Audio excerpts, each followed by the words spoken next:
Dear students, we have completed this exercise. Now we will do this exercise. Okay, come to page number 19. Now see, what is the question? Fill in the blanks with correct ordinal number. ये जो blanks है आपको उसको ordinal number से fill करना है, ठीक है? कैसे करेंगे? देखो, K is the dashed letter in the word cricket.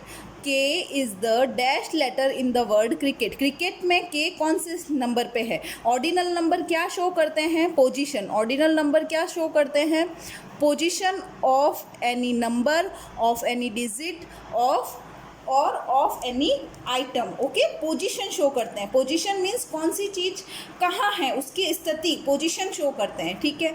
और मैं आप लोगों को एक सजेशन दूंगी कि आप प्लीज़ कुछ चीज़ों को इंग्लिश में ही समझने की कोशिश कीजिए, अदरवाइज़ इंग्लिश और हिंदी मीडियम का कोई डिफरेंस ही नहीं रह जाएगा, ठीक है. मेन चीज़ें आपको समझ में आना चाहिए, बिल्कुल सही, लेकिन आप टर्म्स इंग्लिश की ही समझने की कोशिश कीजिए. Position means if any, this is the position of letter K, this is the position of letter R.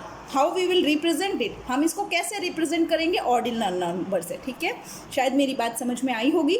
देखें, K कहाँ पे? देखो 1 2 3 4 5. K is at 5th place. 5 number पे है ना, तो 5th प्लेस. तो 5th की स्पेलिंग लिखेंगे हम यहाँ पे. K is the 5th letter in the word cricket. तो 5th क्या बता रहा है? 5th इस नंबर के के लेटर की पोजीशन बता रहा है, ठीक है. नेक्स्ट देखेंगे, A is the dash letter in the word elephant. Elephant में A की क्या पोजीशन है? देखेंगे 1 2 3 4 5 6. कौन सी पोजीशन है? 6. ओके, सो हम क्या करेंगे यहाँ पे? 6th लिखेंगे.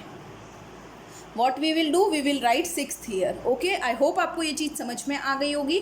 इसी तरह से बाकी सारी स्पेलिंग्स में कौन से लेटर की पोजीशन पूछ रहा है. यहाँ पे आर की बोल रहा है, तो आर की पोजीशन कौन सी है इसमें काउंट करेंगे और ऑर्डिनल नंबर लिख के इसकी पोजीशन लिखेंगे आप, ठीक है. S is the dash letter in the word mathematics. तो एस की क्या पोजीशन है आपको इसमें बताना है, ठीक है.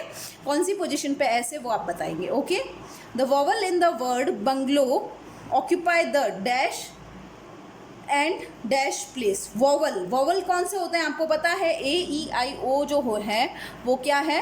वॉवल्स होते हैं. आपने इंग्लिश में लर्न किया होगा. तो इसमें वॉवल कहाँ है? A E I O U. एक तो U वॉवल है, एक A वॉवल है और एक O वॉवल है ना. तो अब इनकी प्लेसेस आपको लिखनी है. तो U कौन से? सेकेंड. Occupy the second. फिर जी A कहाँ पे है? 1 2 3 4 5. 5th. और O कहाँ पे है? 6 7. 7th place, right.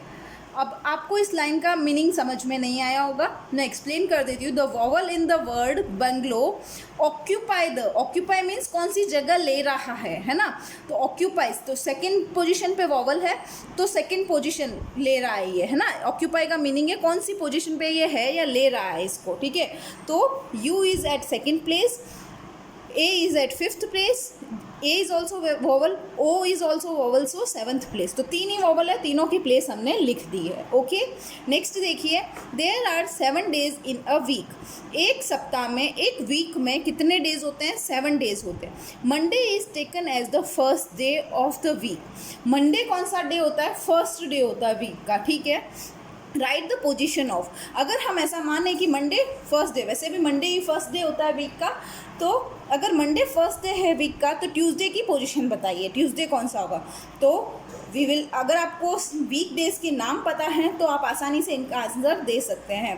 Monday is first, तो मंडे के बाद में क्या आता है? Tuesday. Tuesday will be second, right. अब अगर आपको ये समझ में इस तरह से नहीं आए तो आप एक काम कर सकते हैं. इस तरह से आप अपनी रफ नोटबुक में या कोई एम्प्टी पेपर पे आप ऐसे सारे वीक डेज के नाम लिख के उनके आगे नंबर्स लिख सकते हैं. उससे आपको इजी हो जाएगा इस क्वेश्चन को करना. वैसे आप इतने बड़े हो गए हैं कि आप डायरेक्टली भी कर सकते हैं. ओके, ट्यूसडे, तो ट्यूसडे कौन से पोजीशन पे आ रहा है? सेकंड पोजीशन पे. तो आप उसका रिप्रेजेंटेशन लिखेंगे. यहाँ पे अपन सेकंड की स्पेलिंग नहीं लिखेंगे, ओनली रिप्रेजेंटेशन लिखेंगे, ठीक है. समझ में आ रहा है? यहाँ देखेंगे आप, ठीक है.